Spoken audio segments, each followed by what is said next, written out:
Welcome to the Oracle's Lounge Live, where we are unedited, uncut and uncouth. Coming to you from beautiful and historic downtown Jeffersonville, I am Freddy, your announcer. And now it's my pleasure to present a sad product of society. Here is the Oracle. Thank you. I know you were only applauding me because Freddy threatened to bring back Mike Hot if you didn't. I'm the Oracle and I welcome you to this edition of the Oracle's Lounge Live. Last weekend, just shy of 3 months on the job, Jeffersonville Fire Chief Eric Hedrick issued a public reminder that he works for Mayor Mike Moore and not the City Council. On Friday, Hedrick released his first music CD titled It's Not Easy Being Green.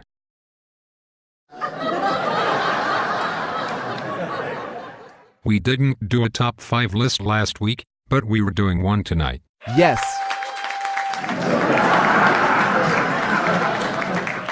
Tonight's list is the top 5 signs Jeffersonville's urban trail is a bad idea. It's a good thing you're cutting it off at 5 because that list could go on all night.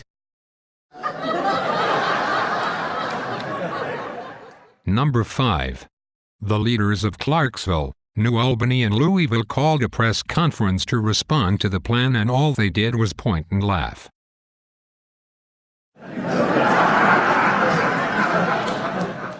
Who the hell isn't pointing and laughing at Jeffersonville right now? Number 4. Jim Keith can't wait to promote it. That will put Disney World out of business. Number 3. To maintain the area's architectural integrity, all new buildings will be required to board their windows.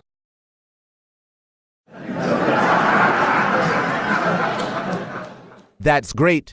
There will be fewer witnesses that way.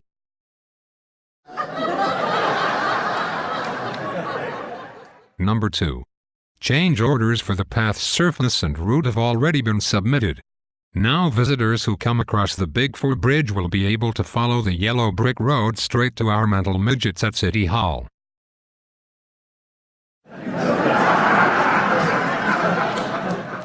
Rob Ways will still get lost.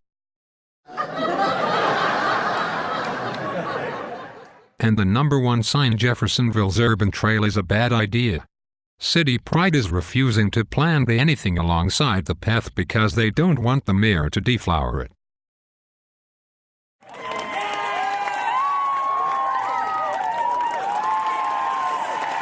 That's not my idea of performance art. I can't tell you how excited I am about tonight's guest. Keith Fetz served 8 years as a Jeffersonville councilman before deciding not to seek a 3rd term. He's now a regular contributor to Goliath's News and is one of the funniest people I know. Let's welcome Keith to the Oracle's Lounge Live.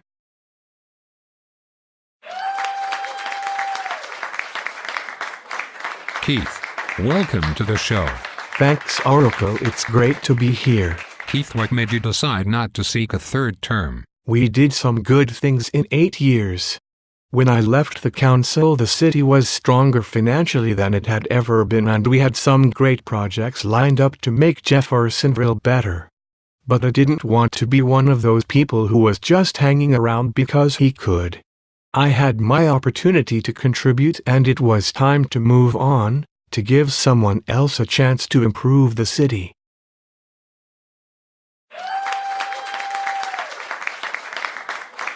What about the state of city government now? What an absolute rat fuck.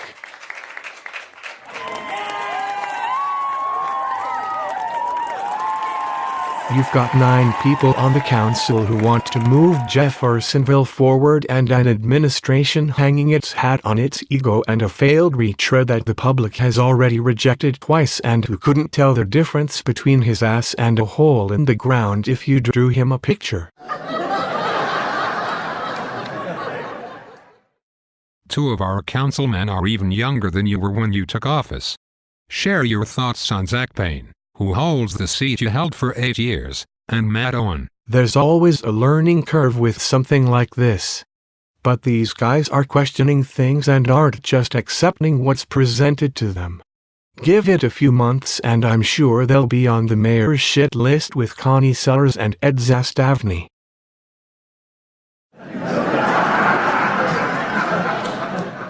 What's the biggest difference you see between city government now and when you served? People don't understand the communication that has to happen for things to run smoothly.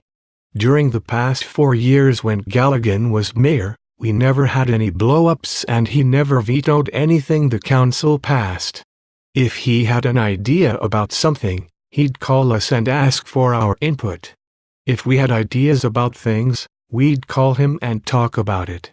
We didn't always agree on things, but we worked them out and prevented ourselves from looking like fucking idiots in public.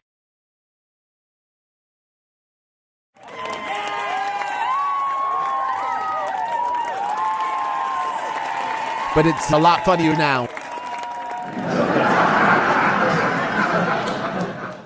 Keith, you were recently overlooked in your bid to become Clark County's insurance agent of record.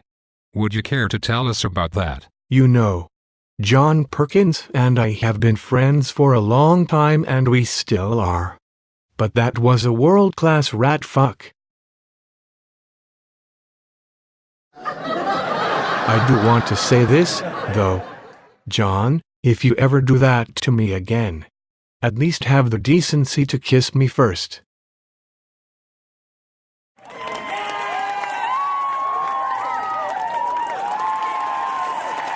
I'm a big fan of gun news. Talk to me a little bit about what it's like working with them. Goliath is the best and we've got a great group over there. Young Matt Chill, Liberal Hussey, Irma Thrask, Surfer Kentucky, Hoosier Taxpayer, and Sintu. Sintu's great. He's the only guy I know who has had a public conversation with himself and had absolutely no record of it afterward. He's a big fan of Black Ops too. Nothing gets Sintu excited like the thought of commandos rappelling from stealth choppers in the dead of night, crashing through windows, causing absolute chaos and then wasting the bad guys. Sintu, I'm going to have you as a guest soon. Very soon.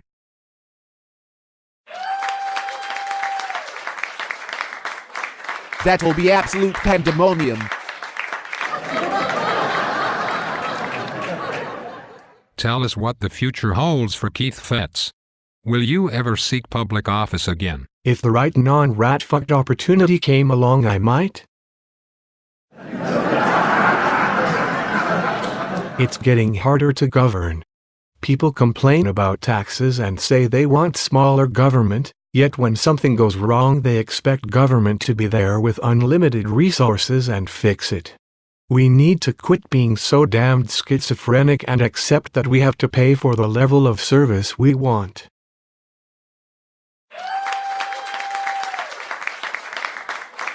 If this country wanted honesty and common sense from its politicians, George Bush wouldn't have been president for 8 years.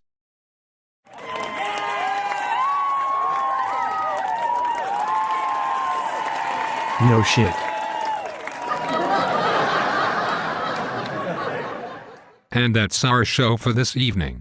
Freddy and I thank Keith Fetz for joining us tonight. Freddy will be taking Easter off, so I invite you to join me next week when my guest is Jesus Christ. I am the Oracle, and I am gone.